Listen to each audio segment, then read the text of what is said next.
Parameters are variables defined in method signatures that receive values called arguments when a method is called.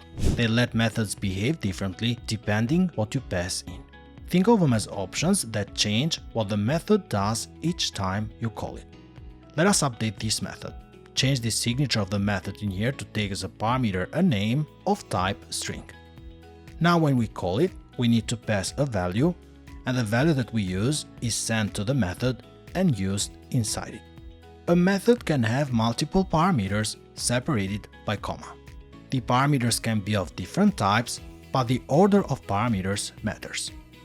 Parameters make methods flexible, so you can do many different things without having to write the same code. Start using parameters and you'll see how one method can do a lot more. It's all about writing code once and reusing it everywhere.